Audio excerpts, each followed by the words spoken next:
Welcome to New Possibilities. I speak truth to power without fear. I'm going to start by saying Ramadan Mubarak to my Muslim brothers and sisters. May you have a blessed Ramadan. And as we start this holy month of Ramadan, a terrible incident has occurred in Charleston, South Carolina. A white gunman entered an AME church and killed 9 people. This is a wake-up call. It is time for us to wake up. We live under the illusion of progress.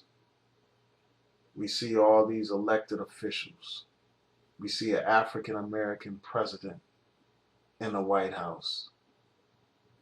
We see an African American family in that White House.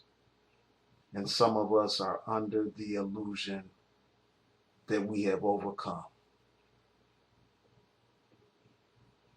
In many ways, things have not progressed, but they have gone backwards. Racism has become more open, more hostile, and more inflamed nowadays.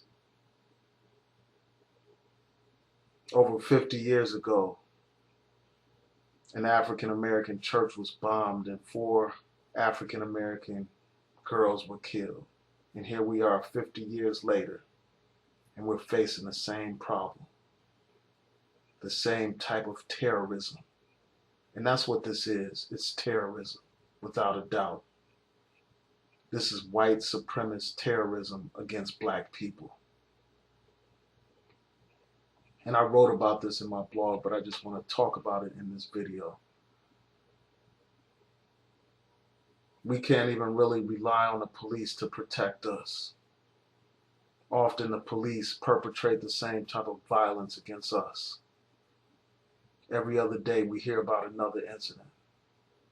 In Charleston, South Carolina, not too long ago, a police officer opened fire on an unarmed black man, Walter Scott, killing him live on camera. And there are other countless incidents of police brutality at a time when we should be dependent on the police to protect and serve us. There are tensions between the police and the black community. It is time for us to protect ourselves. Obviously, prayer is important for believing people, for people that believe in God.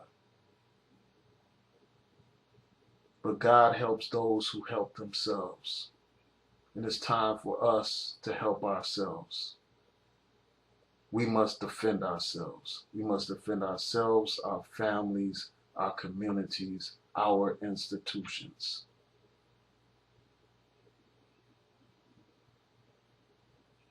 We can't sit back and allow this stuff to happen.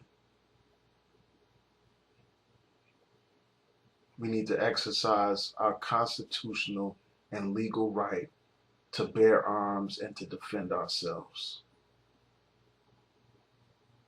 And we must continue to demand justice in this situation.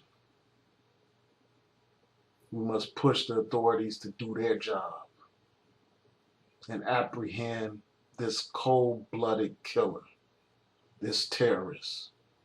And that's exactly what this person is. They are a terrorist. He is a terrorist.